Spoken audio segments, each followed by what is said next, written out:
Hey, this is the preacher, and you joined Insights into Bible Prophecy. How's your journey going today? I hope it's going well for you.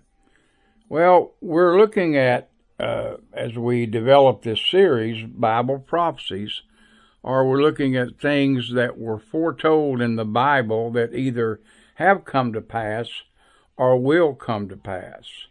And as we consider those, we started out by looking a bit at the Bible and about the claims of the Bible that God created the heavens and the earth.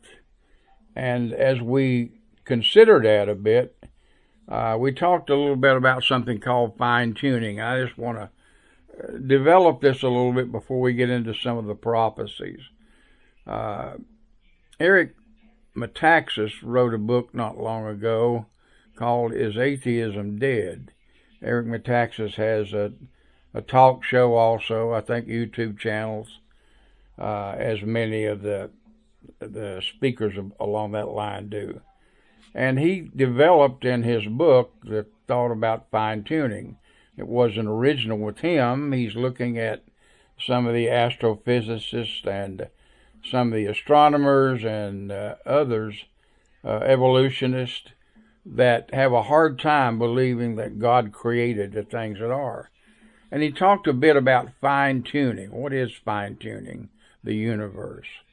It's things that are in place in a very exact way. For instance, the location of the Earth, the location of Jupiter and Mars from the Earth, the location of the Earth's moon and the Earth's sun, all are very fine-tuned.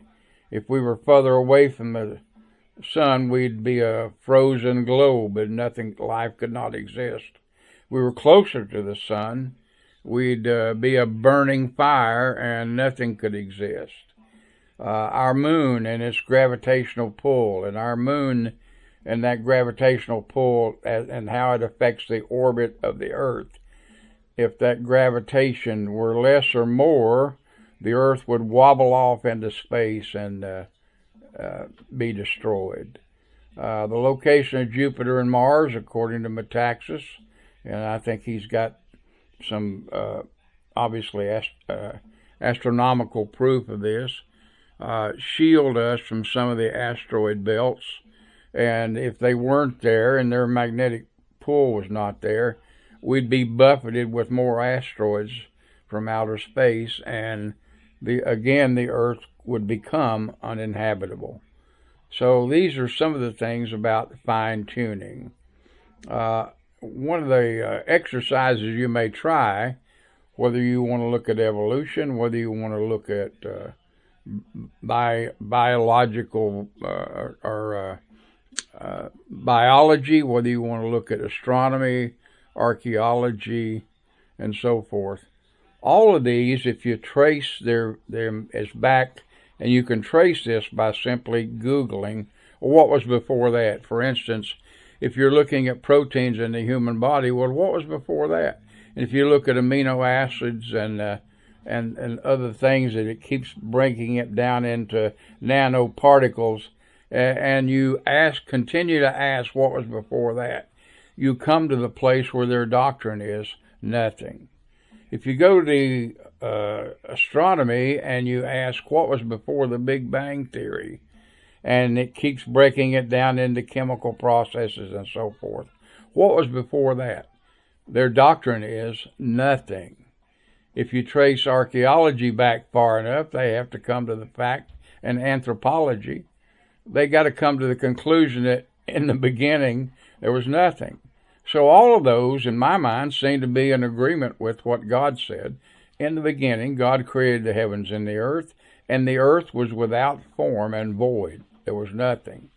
Consider those things, and I know that the many evolutionists and many scientists fight against this, but there are more and more evidence, and that fine-tuning is one of those things, that are bringing many scientists, to conclude that yes, there was an intelligent design, and they may not be willing to say it's the God of the Bible, but they're willing to say something was a creator of all the things that we are.